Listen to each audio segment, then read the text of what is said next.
اے خدا کی برگزیدہ ہستی جس کا احترام ہم سب پر فرض ہے، ہم تیرے حضور حاضر ہوئے ہیں۔ یہ ان 3 آدمیوں میں سے ایک تھا جن کا اوپر ذکر آ چکا ہے۔ اس نے کہا، تیری دن کی باتیں ہمارے دلوں میں اتر گئی ہیں، مگر ایک شک ہے، ہمیں طور کا جلوہ دکھا جس کا تو نے وعدہ کیا تھا۔ مصر فرعونوں کا ملک ہے۔ عمر درویش نے بلند آواز سے کہا، فرعون مر گئے، مگر خدا نے مصر کی بادشاہی جس کو بھی دی وہ فرعون بنا۔ یہ مصر کی زمین کی، مصر کے پانی کی اور مصر کی ہوا کی تاثیر ہے۔ جو کلمہ رسول صلی اللہ علیہ وسلم پڑھتے تھے وہ بھی فرعون بنے۔ حضرت موسیٰ علیہ السلام نے فرعونوں کی خدائی کو للکارا اور نیل کے پانی کو کاٹ کر دکھا دیا۔ اب مصر ایک بار پھر فرعونوں کے قبضے میں آ گیا ہے۔ وہاں شراب کی نہریں بہتی ہیں اور پردہ نشین کنواریوں کی عصمتوں سے کھیلا جاتا ہے۔ خدا ذوالجلال نے ہمارے اس خطے کو یہ سعادت بخشی ہے کہ مصر کو فرعون سے آزاد کراؤ۔ خداوند دو عالم نے تمہیں کوہ طور کا جلوہ بخشا ہے۔ عمر درویش نے بازو پھیلائے اور آسمان کی طرف دیکھ کر جوشیلی آواز میں کہا، اپنے بھٹکے ہوئے بندوں کو اپنا وہی نور دکھا جو تو نے موسیٰ کو دکھایا تھا۔ اس نے لپک کر ایک مشعل زمین سے اکھاڑی۔ رات تاریک ہو چکی تھی، پہاڑ، چٹانیں اور درخت اندھیرے کی سیاہی میں روپوش ہو گئے تھے۔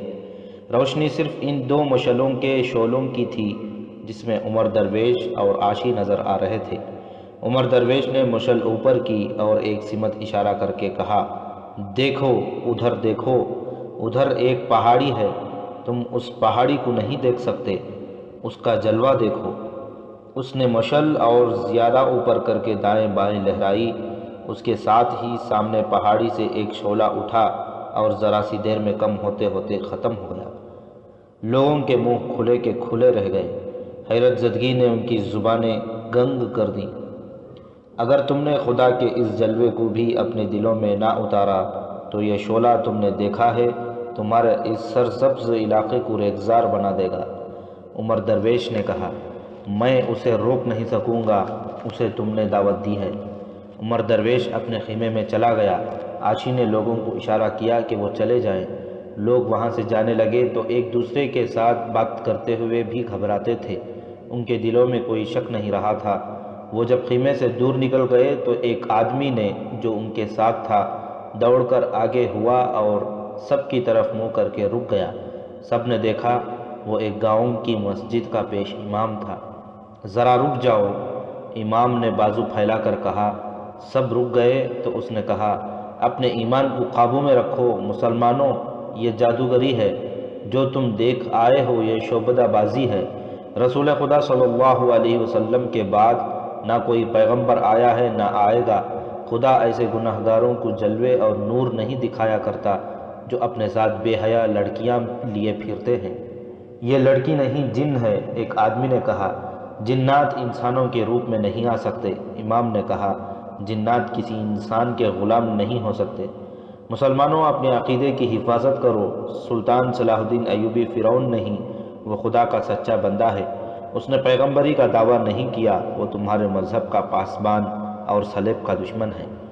محترم امام، ایک آدمی نے کہا، کیا آپ پانی کو آگ لگا سکتے ہیں؟ اس کی نہ سنو۔ ایک نے کہا، یہ اپنی امامت قائم رکھنا چاہتا ہے، ہم نے جو دیکھا ہے وہ آپ دکھا دیں۔ ایک اور نے کہا، پھر ہم آپ کی اطاعت قبول کر لیں گے۔ میرے ساتھ اس پہاڑی پر چلو جہاں سے شعلہ اٹھا تھا۔ امام نے کہا، میں تمہیں دکھا دوں گا کہ یہ کیا شعبدہ ہے۔ اگر میں غلط ہوا تو مجھے اسی جگہ قتل کر دینا جہاں شعلہ بھڑکا ہے۔ ہم خدا کے کاموں میں دخل دینے کی جرات نہیں کریں گے۔ ایک آدمی نے کہا۔ 2-3 آدمی بیک وقت بول پڑے، وہ بھی امام کے خلاف بول رہے تھے۔ انہوں نے لوگوں کو ایسا اشتعال دلایا کہ سب چل پڑے اور امام کو دھکے دیتے آگے چلے گئے۔ امام اکیلا کھڑا رہا۔ کچھ دیر وہاں کھڑے رہ کر امام اس پہاڑی کی طرف چل پڑا جس پر شعلہ اٹھا تھا۔ وہ بہت ہی تیز چلا جا رہا تھا۔ ایک پتھریلے ویرانے سے گزر کر چٹان کے دامن میں پہنچا تو 2 آدمی اس سے کچھ دور پیچھے چلے جا رہے تھے۔ امام چٹان کے ساتھ ساتھ چلا جا رہا تھا۔ پیچھے جانے والے دونوں آدمی اور تیز ہو گئے۔ ان کے قدموں کی آہٹیں سن کر امام رک گیا۔ وہ دونوں اس کے قریب جا رکے۔ ان کے چہرے کپڑوں میں چھپے ہوئے تھے۔ امام نے ان سے پوچھا کہ وہ کون ہیں؟ انہوں نے کوئی جواب نہ دیا۔ ان میں سے ایک امام کے پیچھے چلا گیا۔ امام اس کی طرف مڑا تو دوسرے نے امام کی گردن کے گرد اپنا بازو لپیٹ لیا۔ امام نے کمر بند سے خنجر نکالا، مگر اس کا خنجر والا ہاتھ ایک آدمی کے ہاتھ کے شکنجے میں آ گیا۔ اس کی گردن دوسرے آدمی کے بازو کے شکنجے میں تھی، جو اتنا تنگ اور سخت ہو گیا تھا کہ اس کا سانس رک رہا تھا۔ اس نے آزاد ہونے کی آخری کوشش کی۔ وہ پوری طاقت سے اچھلا، دونوں پاؤں جوڑ کر سامنے والے کے پیٹ میں مارا۔ اسے پیچھے سے ایک آدمی نے جکڑ رکھا تھا۔ سامنے والا امام کی لاتوں سے پیچھے کو گرا اور اس کے پیچھے والا دھکا برداشت نہ کر سکا، وہ بھی پیچھے کو گرا اور امام کی گردن پر اس کے بازو کی گرفت ڈھیلی پڑ گئی۔ امام نے ایک اور جھٹکا دیا اور آزاد ہو گیا۔ وہ اب ایک خونریز لڑائی کے لیے تیار ہو کر اٹھا، لیکن وہ دونوں آدمی بھاگ گئے۔ ان کے بھاگنے کی وجہ صرف یہ ہو سکتی تھی کہ وہ دونوں اسی علاقے کے مسلمان تھے، انہیں پہچانے جانے کا خطرہ تھا۔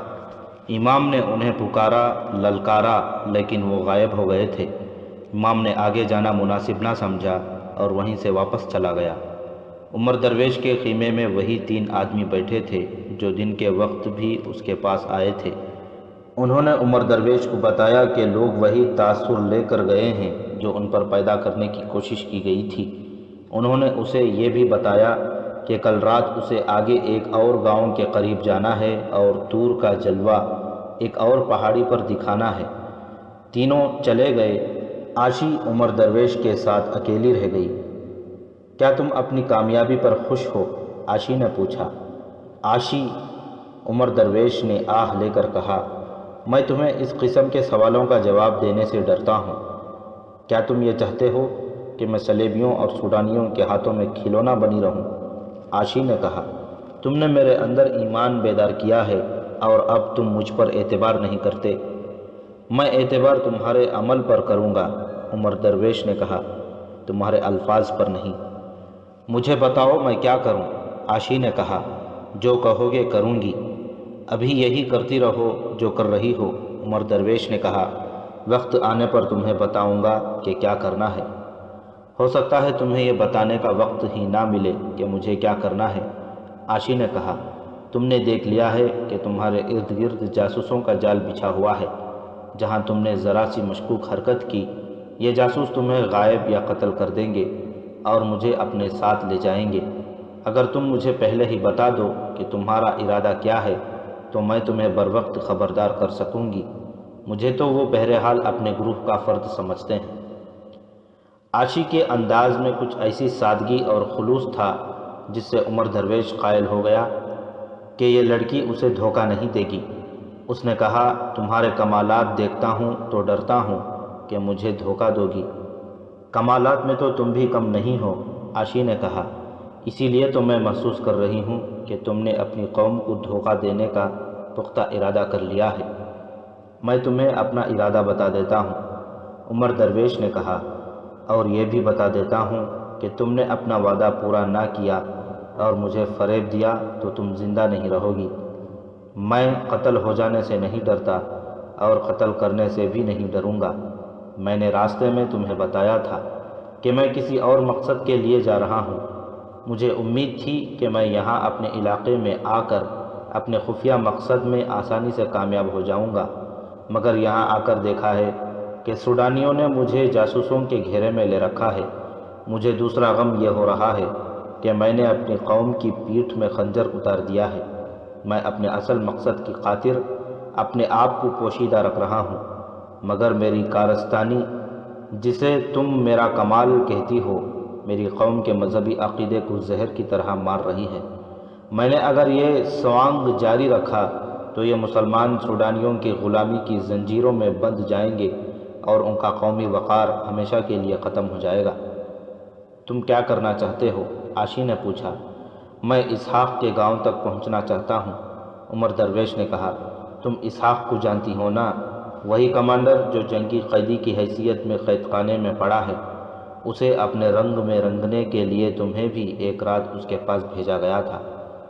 اس شخص کو تو میں ساری عمر نہیں بھولوں گی، عاشی نے کہا۔ اس کی بھی اتنی ہی مرید ہوں جتنی تمہاری ہوں۔ میں اس کے گھر تک پہنچنا چاہتا ہوں۔ عمر درویش نے کہا، پھر میں اپنے گاؤں جانے کا ارادہ رکھتا ہوں۔ میں یہ سوچ کر آیا تھا کہ یہاں آ کر غائب ہو جاؤں گا اور یہاں کے لوگوں کو بتاؤں گا کہ وہ سوڈانیوں کے ہتھ کنڈوں سے بچیں۔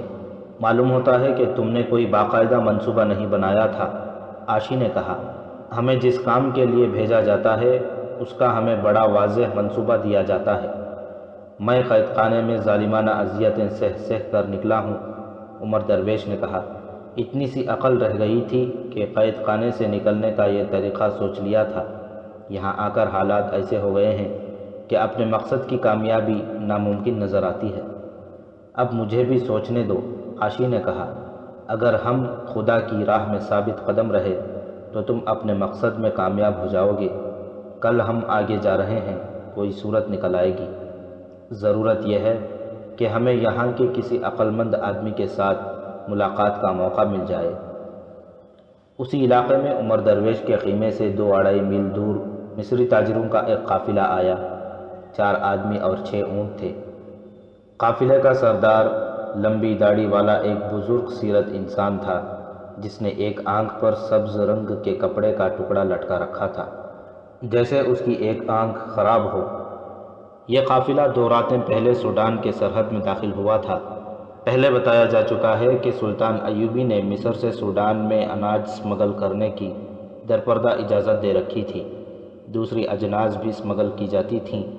سوڈان میں ان اشیاء کی قلت تھی۔ مصر کے یہ اسمگلر دراصل سلطان ایوبی کے انٹیلیجنس کے آدمی تھے۔ انہیں مصر کے سرحدی دستے نہیں روکتے تھے اور سوڈان کی سرحد کے پہرے دار بھی انہیں نظر انداز کر دیتے تھے۔ یہ قافلہ بھی بلا روک ٹوک سرحد پار کر کے سوڈان میں داخل ہو گیا، لیکن رات کی تاریکی کی وجہ سے سوڈان کے سرحدی پہرے دار یہ نہ دیکھ سکے کہ تاجروں اور 6 اونٹوں کا یہ قافلہ سوڈان کے کسی شہر کی طرف جانے کے بجائے اس پہاڑی علاقے کی سمت جا رہا ہے جہاں مسلمان آباد تھے۔ ادھر تاجروں کے کسی قافلے کو جانے کی اجازت نہیں تھی، کیونکہ سوڈان کی حکومت مسلمانوں کو اناج اور دیگر اجناس سے اور تجارت سے محروم رکھنا چاہتی تھی۔ یہ قافلہ رات بھر چلتا رہا۔ صبح ہوئی تو اونٹوں کو ٹیلوں کے علاقے میں چھپا دیا گیا۔ سرحد دور پیچھے رہ گئی تھی۔ ان لوگوں نے سارا دن وہیں چھپ کر گزارا۔ رات تاریک ہوئی تو قافلہ پھر چل پڑا اور آدھی رات کے وقت پہاڑی علاقے داخل ہو گئے۔ یہ قافلے کی منزل تھی۔ سحر کے وقت قافلہ ایک گاؤں میں داخل ہوا۔ میر کارواں ایک مکان کے سامنے رکا اور دروازے پر دستک دی۔ کچھ دیر بعد دروازہ کھلا۔ ایک آدمی ہاتھ میں دیا لے کر باہر آیا۔ میر کارواں نے اس کے کان میں کچھ کہا۔ دروازہ کھولنے والے نے کہا، خوش آمدید، تم فوراً اندر چلو، اونٹوں کو ہم سنبھال لیں گے۔ چاروں تاجر اندر چلے گئے۔ میزبان نے اپنے گھر والوں کو اور پڑوس کے 2-3 آدمیوں کو جگایا۔ سب نے اونٹوں کو مختلف گھروں کے اونٹوں میں بانٹ کر باندھ دیا۔ سامان اتار کر میزبان کے گھر میں رکھ دیا گیا۔ میرے کارواں نے کہا کہ سامان فوراً کھولو اور غائب کر دو۔ سب نے سامان کھولا تو اس میں اناج کے بجائے تیروں کا ذخیرہ تھا۔ کمانیں، تلواریں اور خنجر تھے اور 3-4 بوریوں میں آتش گیر مادے سے بھری ہوئی ہانڈیاں تھیں۔ یہ سامان غائب کر دیا گیا۔ کیا میں اپنے آپ میں آ جاؤں؟ میرے کارواں نے پوچھا۔ تنگ آ گیا ہوں۔ کوئی خطرہ نہیں، میزبان نے کہا، سب اپنے لوگ ہیں۔ میرے کارواں نے لمبی داڑھی اتار دی اور آنکھ سے سبز کپڑا بھی اتار دیا۔ یہ داڑھی نقلی تھی۔ اس کی اصل داڑھی چھوٹی تھی اور سلیقے سے تراشی ہوئی تھی۔ سامان ادھر ادھر چھپا کر جب آدمی مہمانوں کے پاس آئے تو ایک آدمی میرے کارواں کو دیکھ کر ٹھٹک گیا۔ میرے کارواں مسکرایا اور پوچھا، پہچانا نہیں تھا مجھے؟ اوہ میرے دوست علی بن سفیان، اس آدمی نے کہا، خدا کی قسم میں نے نہیں پہچانا۔ اس نے آہ بھر کر کہا، ہماری خوش نصیبی ہے کہ آپ خود آ گئے ہیں، یہاں کے حالات ٹھیک نہیں۔ مجھے اطلاع مل گئی تھی کہ سوڈان کے قید خانے کے ایک سپاہی نے سوڈانی فوج کے 2 کمانڈروں کو قتل کر دیا ہے۔ علی بن سفیان نے کہا، اور مجھے یہ بھی پتہ چلا ہے کہ سوڈانی ہماری جنگی قیدیوں کو ہمارے خلاف استعمال کرنے کی کوشش کر رہے ہیں۔ لمبی داڑھی اور آنکھ پر سبز پٹی اور تاجروں کے چوغے کے بحروب میں سلطان صلاح الدین ایوبی کا ماہر جاسوس اور سراغ رساں علی بن سفیان تھا، جو یہاں کے حالات کا جائزہ لینے آیا تھا۔ اسے جاسوسوں نے قاہرہ جا کر جو خبریں دی تھیں وہ ان کی روشنی میں باتیں کر رہا تھا، اور وہ جس گھر میں بیٹھا تھا وہ اس کے بھیجے ہوئے جاسوسوں کا مرکز تھا۔ اس کا میزبان سوڈانی باشندہ تھا۔ یہ سب لوگ سلطان ایوبی کے پرستار تھے۔ ان لوگوں نے علی بن سفیان کو ایک نئی بات سنائی۔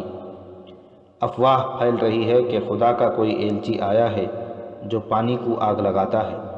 میزبان نے علی بن سفیان کو بتایا، اور وہ لوگوں کو اس قسم کی باتیں کرتا ہے کہ خدا نے مجھے یہ پیغام دے کر مردوں میں سے اٹھایا ہے کہ مسلمانوں سے کہو کہ سوڈان کے وفادار ہو جائیں، کیونکہ یہ زمین تمہاری ماں ہے۔ اس نے عمر درویش کے متعلق ساری باتیں سنا دیں، لیکن اسے یہ معلوم نہیں تھا کہ عمر درویش رات کو طور کا جلوہ دکھا کر لوگوں کے دلوں میں بے حد خطرناک شکوک پیدا کر چکا ہے۔ مجھے یہی ڈر تھا کہ دشمن عقیدوں پر حملہ کرے گا، علی بن سفیان نے کہا، اسی لیے میں خود آیا ہوں۔ صلیبی تخریب کاری کے ماہر ہیں اور ہماری قوم جذباتی ہے۔ صلیبی الفاظ کا بڑا ہی دل فریب جال تن دیتے ہیں۔ ہمارے بھائی کھچے ہوئے اس کے حسین تاروں میں الجھ جاتے ہیں۔ مجھے فوری طور پر اس فتنے کے متعلق زیادہ سے زیادہ معلومات ملنی چاہیے۔ میرا خیال ہے کہ عمر درویش کو میں جانتا ہوں، ہماری فوج کے ایک دستے کا کمانڈر تھا۔ اس علاقے میں مصری جاسوس چھاپہ مار بھی تھے۔ علی بن سفیان نے میزبان سے کہا کہ وہ چند ایک آدمیوں کو بلانے کا انتظام کرے تاکہ اس تخریب کاری پر جوابی حملہ کیا جا سکے۔ سورج طلوع ہو رہا تھا۔ جاسوسوں کو بلانے کے لیے آدمی دوڑا دیے گئے۔ وہ گئے ہی تھے کہ ایک گھوڑا جو سرپٹ دوڑتا آ رہا تھا اس مکان کے سامنے آ رکا۔ سوار اتر کر اندر آیا تو سب احترام کے لیے اٹھے۔ یہ امام تھا، اور یہ وہی امام تھا جس نے عمر درویش کے خلاف آواز اٹھائی تھی۔ لوگ اسے دھکے دیتے چلے گئے تھے۔ پھر رات کو اس پر دو نامعلوم آدمیوں نے قاتلانہ حملہ کیا تھا۔ امام وہیں سے واپس آ گیا تھا۔ اسے معلوم تھا کہ مسلمانوں نے اس گاؤں اور اس گھر کو جاسوسی اور دیگر سرگرمیوں کا خفیہ مرکز بنا رکھا ہے۔ امام اپنے گھر گیا اور گھوڑے پر سوار ہو کر اس گاؤں کو روانہ ہو گیا۔ یہ امام اس پر یقین رکھتا تھا کہ عمر درویش شعبدہ باز ہے۔ وہ اس گاؤں میں رپورٹ دینے اور شعبدہ بازی کے خلاف کارروائی کرنے کے لیے مدد لینے آیا تھا۔ آگے علی بن سفیان بیٹھا تھا۔ امام علی بن سفیان سے واقف نہیں تھا۔ تعارف کرایا گیا تو امام نے تفصیل سے بتایا کہ عمر درویش نے کیا شعبدہ دکھایا ہے اور مسلمان تماشائیوں نے اس کا کس طرح اثر قبول کیا ہے۔ اگر ہم نے یہ سلسلہ نہ روکا تو مسلمان اپنے عقیدوں سے منحرف ہو جائیں گے۔ امام نے کہا، یہ شخص جو اپنا نام عمر درویش بتاتا ہے آج رات اگلے گاؤں کو جا رہا ہے اور یہی شعبدہ دکھائے گا۔ انہوں نے تھوڑی دیر اس مسئلے پر غور کیا۔ ایک طریقہ یہ سوچا گیا کہ عمر درویش کو قتل کر دیا جائے۔ علی بن سفیان نے اتفاق نہ کیا۔ اس نے اس قسم کا اظہار کیا کہ اسے یقین ہے کہ عمر درویش کو قتل کیے بغیر راہ راست پر لایا جا سکے گا اور اسی کی زبان سے کہلوایا جائے گا کہ اس نے جو معجزے دکھائے ہیں وہ شعبدہ بازی تھی۔ قتل کے خلاف دلائل دیتے ہوئے اس نے کہا کہ اس طرح لوگ اسے اور زیادہ برحق ماننے لگیں گے۔ علی بن سفیان کے ساتھ تاجروں کے بھیس میں جو 3 آدمی آئے تھے وہ مصری فوج کے غیر معمولی طور پر ذہین، اپنے فن کے ماہر اور تجربہ کار لڑاکا جاسوس تھے۔ علی بن سفیان نے انہیں تاجروں کے بھیس میں ساتھ لیا، خود لمبی داڑھی اور ایک آنکھ پر سبز پٹی کا بہروپ چڑھایا، گھوڑے منگوائے، چند اور آدمیوں سے کہا کہ وہ گھوڑوں اور اونٹوں پر سوار ہو کر اس کے پیچھے پیچھے آئیں۔ اس نے سب کو ہدایات دیں اور امام کے ساتھ اس سمت روانہ ہو گیا جہاں عمر درویش کو خیمہ زن ہونا تھا۔ عمر درویش صبح طلوع ہوتے ہی اگلے مقام کے لیے روانہ ہو گیا تھا۔ اس کے ساتھی اس علاقے کے لوگوں کے لباس میں اس کی حفاظت کے لیے جا رہے تھے۔ اس کی تشہیر دور دور تک ہو گئی تھی۔ وہ ایک اور گاؤں سے کچھ دور رک گیا اور خیمہ گاڑ دیا۔ تھوڑی سی دیر میں وہ اور عاشی تیار ہو گئے۔ خیمے کے سامنے 2 مشعلیں جلا کر گاڑ دی گئیں۔ اس کے ساتھیوں نے گاؤں والوں کو جا بتایا کہ انہوں نے خدا کے جس ایلچی کے معجزے سنے ہیں وہ ان کے گاؤں کے باہر خیمہ زن ہے۔ لوگ دوڑے گئے۔ جن لوگوں نے ایک روز پہلے عمر درویش کو دیکھا تھا وہ بھی دور کا فاصلہ طے کر کے آ گئے۔ عمر درویش دونوں مشعلوں کے درمیان چھوٹے سے قالین پر بیٹھ گیا۔ عاشی اپنے اسی بھڑکیلے لباس اور طرزماتی بناؤ سنگھار سے آراستہ تھی۔ عمر درویش کے سامنے کپڑا لپٹا ہوا پڑا تھا۔ اس نے وہی اداکاری شروع کر دی جو وہ پہلے کر چکا تھا۔ ایک آدمی نے وہی سوال پوچھا جو پہلے پوچھا گیا تھا۔ عمر درویش نے وہی باتیں اسی انداز سے دہرا کر کہا کہ کسی کے پاس پانی ہو تو اس کپڑے پر ڈال دیا جائے۔ علی بن سفیان اپنی پارٹی کے ساتھ پہنچ چکا تھا اور اس نے عمر درویش کو پہچان لیا۔ اسے اچھی طرح معلوم تھا کہ یہ شخص مصری فوج کے ایک دستے کا کمانڈر ہے۔ علی بن سفیان کو بتایا گیا تھا کہ عمر درویش پانی کو آگ لگاتا ہے۔ علی بن سفیان کو ایک شک تھا۔ یہ تسلیم نہیں کیا جا سکتا تھا کہ پانی کو آگ لگ سکتی ہے۔ اس کے دماغ میں جو شک پیدا ہوا تھا اس کے مطابق وہ چھوٹے سے مشکیزے میں پانی اپنے ساتھ لے گیا تھا۔ جو ہی عمر درویش نے کہا کہ کسی کے پاس پانی ہو تو اس کپڑے پر ڈالے تو ایک آدمی تیزی سے آگے بڑھا۔ اس کے پاس مشکیزہ تھا۔ اس نے کچھ پانی کپڑے پر انڈیل دیا۔ علی بن سفیان آگے بڑھا اور مشعل زمین سے اکھاڑ کر لوگوں سے کہا، تم میں سے کوئی آدمی آگے آئے۔ ایک آدمی جو علی بن سفیان کے ساتھ آیا تھا آگے گیا۔ علی بن سفیان نے مشعل اس کے ہاتھ میں دے کر کہا، اس کپڑے پر شعلہ رکھو۔ وہ آدمی ہچکچایا۔ علی بن سفیان نے لوگوں سے کہا، تم میں سے کوئی بھی آدمی اس پانی کو آگ لگا سکتا ہے۔ اس آدمی نے مشعل کا شعلہ کپڑے کے قریب کیا تو کپڑے سے شعلہ بھڑک اٹھا۔ ایک آدمی جو عمر درویش کا ساتھی تھا بولا، تم کوئی شعبدہ باز ہو، پیچھے ہٹو ورنہ تم پر خدا کی اس برگزیدہ شخصیت کا قہر نازل ہوگا۔ عمر درویش خاموشی سے اور حیرت سے علی بن سفیان کو دیکھ رہا تھا۔ علی بن سفیان نے اپنا کمر بند کھول کر عمر درویش کے آگے رکھ دیا اور اس پر پانی انڈیل کر کہا، اگر تم خدا کے ایلچی ہو تو اس کپڑے کو آگ لگاؤ۔ اس نے مشعل عمر درویش کے آگے کر دی مگر عمر درویش اس کے منہ کی طرف دیکھتا رہا۔ لوگوں نے آپس میں کھسر کھسر شروع کر دی۔ علی بن سفیان کے ساتھ آئے ہوئے آدمیوں نے عمر درویش کے خلاف بولنا شروع کر دیا۔ امام کی آواز سب سے زیادہ بلند تھی۔ عمر درویش کے آدمیوں نے اس کی حمایت میں بولنا شروع کر دیا۔ دونوں طرف سے بولنے والے جاسوس تھے۔ یہ بھی جنگ تھی، حق اور باطل معرکہ آرا تھے۔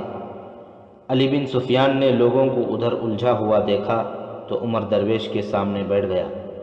عمر درویش، اس نے دھیمی آواز میں کہا، ایمان کی کتنی قیمت ملی ہے؟ تم کون ہو؟ عمر درویش نے پوچھا۔ بہت دور سے آیا ہوں، علی بن سفیان نے کہا۔ تمہاری شہرت سرحد پار سنی تھی اور تمہیں دیکھنے آیا ہوں۔ عمر درویش نے بے چینی سے ادھر ادھر دیکھا اور پوچھا، میں تم پر کس طرح اعتبار کر لوں؟ میری داڑھی پر ہاتھ پھیرو۔ علی بن سفیان نے کہا، مصنوعی ہے، ایمان کی جو قیمت وصول کی ہے اس سے دگنی دوں گا۔ یہ شعبدہ بازی ختم کر دو، میں تمہیں ساتھ لے جاؤں گا۔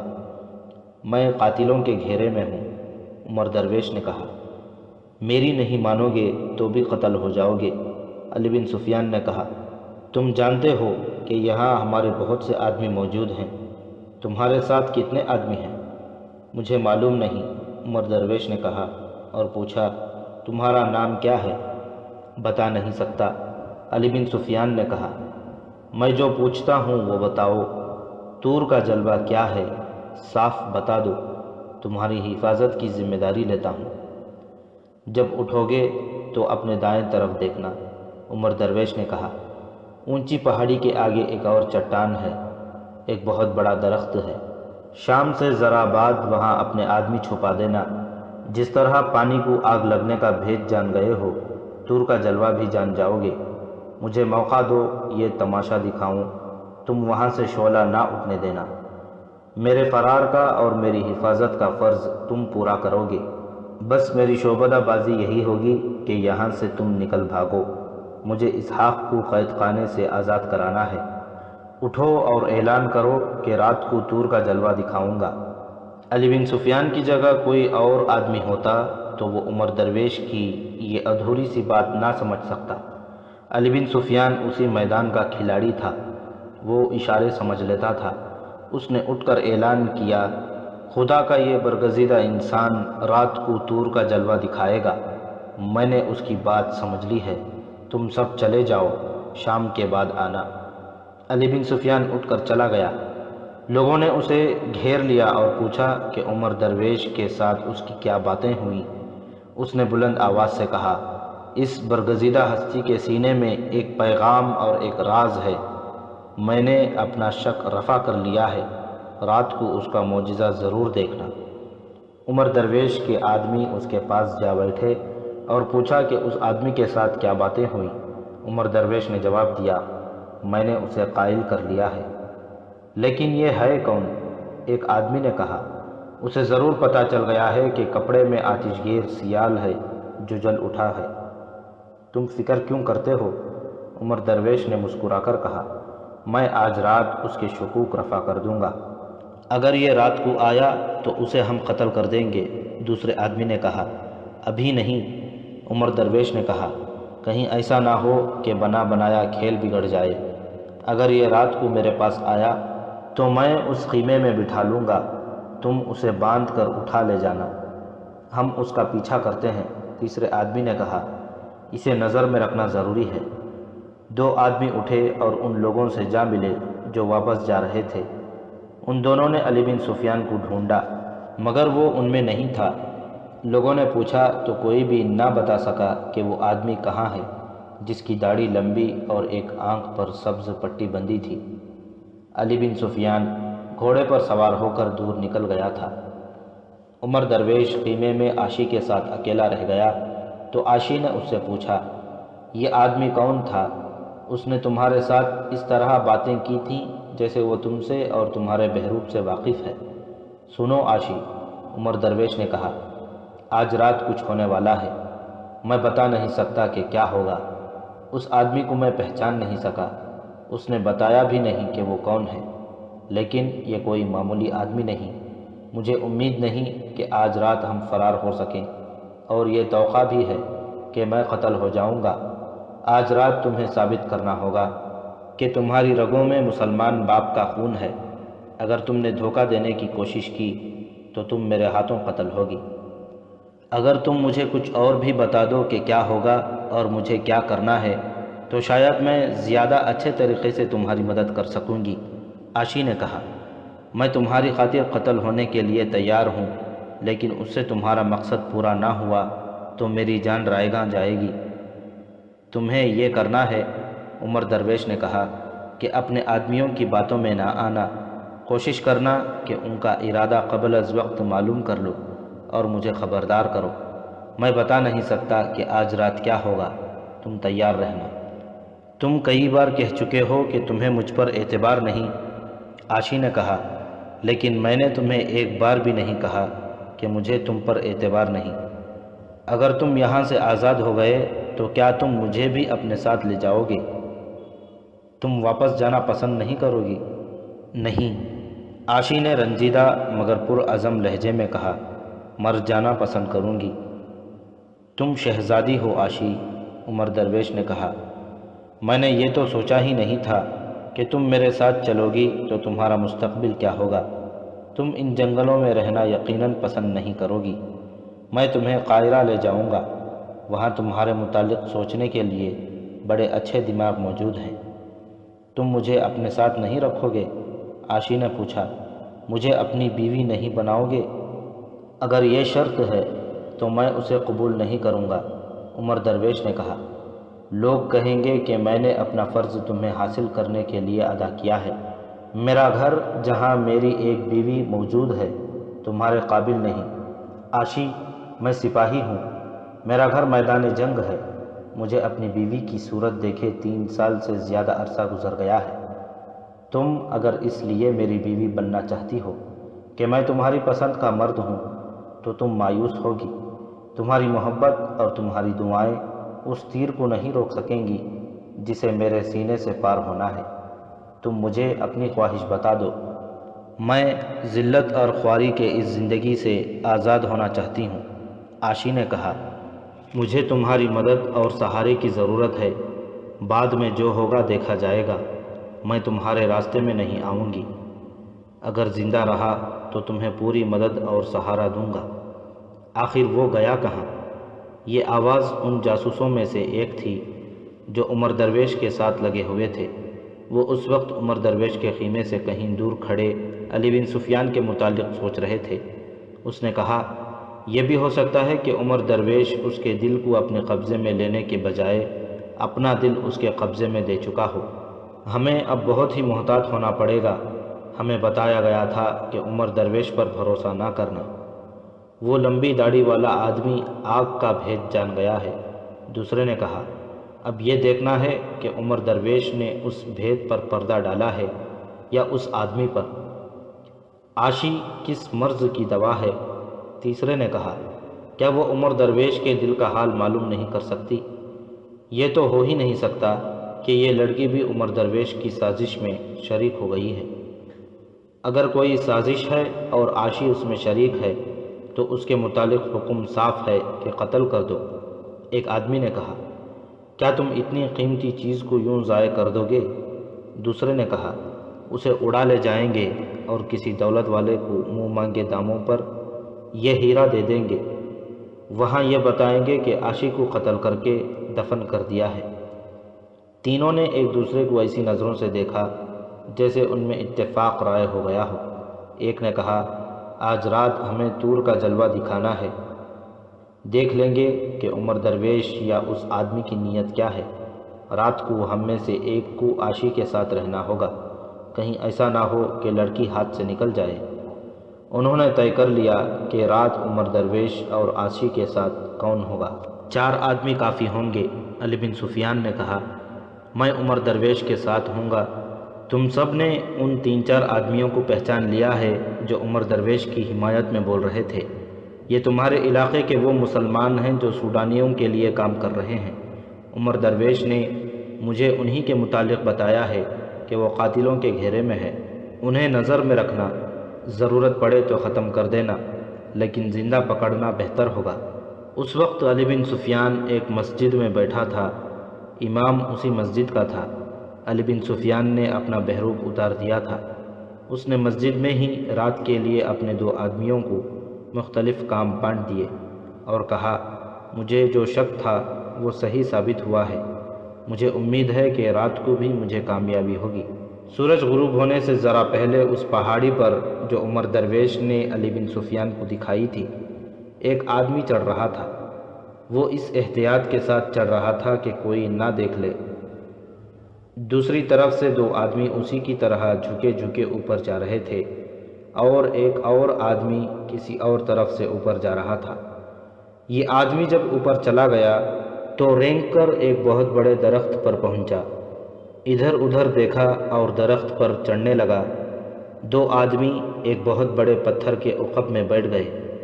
یہ جگہ درخت سے دور نہیں تھی۔ چوتھا آدمی بھی اوپر چلا گیا اور ایک موزون جگہ چھپ گیا۔ جو آدمی درخت پر چڑھا تھا وہ اوپر ایک موٹے ٹہن پر اس طرح بیٹھ گیا کہ ٹانگیں اوپر کر کے سکیڑ لیں۔ شاخیں اور پتے اتنے گھنے تھے کہ یہ آدمی نیچے سے نظر نہیں آ سکتا تھا۔ وہ آہستہ سے ایک پرندے کی طرح بولا۔ اسے پرندے کی آواز میں 3 ساتھیوں کو جواب ملا۔ سورج پہاڑی کے عقب میں اتر گیا تھا اور 3 آدمی اکٹھے پہاڑی پر چڑھتے جا رہے تھے۔ ان کے پاس آگ جلانے کا سامان اور مٹی کے برتن میں آتش گیر مادہ تھا۔ ان کے پاس لمبے خنجر بھی تھے۔ شام کا دھندلکا گہرا ہوتا جا رہا تھا۔ ان 3 آدمیوں کا انداز ایسا تھا جیسے انہیں کسی بھی طرف سے کوئی خطرہ نہیں۔ وہ باتیں کرتے جا رہے تھے۔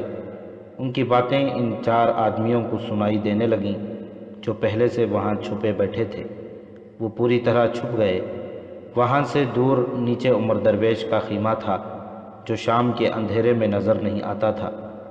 خیمے کے باہر گاڑی ہوئی 2 مشعلوں کے شعلے دکھائی دے رہے تھے۔ خدا کا ایلچی تیار ہو گیا ہے، ان 3 آدمیوں میں سے ایک نے ہنس کر کہا جو بعد میں اوپر آئے تھے۔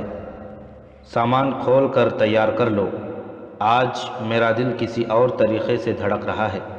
دوسرے نے کہا، اس کے اندر کوئی وہم بیٹھ گیا ہے، کیا تم محسوس نہیں کر رہے ہو کہ آج کچھ گڑبڑ ہے؟ میں بھی کچھ گڑبڑ اس آدمی کی وجہ سے محسوس کر رہا ہوں جس نے ایک آنکھ پر سبز پٹی باندھ رکھی تھی۔ ان میں سے ایک نے کہا، گھبراؤ نہیں، ہم طور کا جلوہ دکھا کر سب کے وہم دور کر دیں گے۔ اگر لوگ مان گئے تو اس ایک آدمی کی کوئی پرواہ نہیں کرے گا۔ تم اپنا کام کرو، وقت تھوڑا رہ گیا ہے، اندھیرا گہرا ہو رہا ہے۔ ایک آدمی نے مٹی کے برتن کا منہ کھول کر تیل کی طرح کا سیال زمین پر انڈیل دیا۔ جگہ چونکہ پتھریلی تھی اس لیے یہ مادہ جذب نہ ہو سکا۔ اس سے ذرا دور ہٹ کر ایک آدمی نے چھوٹا سا دیا جلا کر بڑے پتھروں کے درمیان رکھ دیا تاکہ دور سے اس کی لو نظر نہ آ سکے۔ اس کی روشنی میں یہ تینوں آدمی نظر آ رہے تھے۔ اب ادھر مشعل پر نظر رکھو، ایک نے کہا۔ جو ہی مشعل اوپر نیچے حرکت کرے، دیا تیل پر پھینک دو، لوگوں کو طور کا جلوہ نظر آ جائے گا۔ یہ اہتمام اس بڑے درخت کے نیچے کیا گیا تھا جس پر ایک آدمی بیٹھا ہوا تھا۔ نیچے تینوں آدمی اکٹھے کھڑے ہو گئے۔ اس نے جھینگر کی آواز پیدا کی، ایک بہت بڑے پتھر کے پیچھے سے بھی جھینگر کی آواز سنائی دی۔ تینوں آدمی بے پرواہ ہو کے کھڑے رہے۔ اچانک اوپر سے ایک آدمی ان تینوں میں سے ایک آدمی کے کندھوں پر گرا۔ نیچے والا آدمی اوپر والے کے نیچے آ گیا، دوسرے وہ بری طرح گھبرا گئے اور ادھر ادھر ہوئے۔ ذرا سی دیر میں 3 آدمی مختلف اوٹوں سے اٹھے اور ان دونوں پر جھپٹ پڑے۔ انہیں خنجر نکالنے کی مہلت نہ ملی۔ ان میں سے جو آدمی اوپر والے کے نیچے پڑا تھا وہ قوی ہیکل تھا، اس نے اوپر والے کو لڑکا دیا۔ علی بن سفیان نے کہا تھا کہ انہیں زندہ پکڑنا ہے، مگر اس آدمی کو ہلاک کرنا ضروری ہو گیا۔ جو آدمی اس کے اوپر گرا تھا اس نے خنجر نکالا اور اس قوی ہیکل آدمی کے دل میں اتار دیا۔ دوسرے 2 آدمیوں کو ان رسیوں سے باندھ دیا گیا جو اسی مقصد کے لیے ساتھ لے جائی گئی۔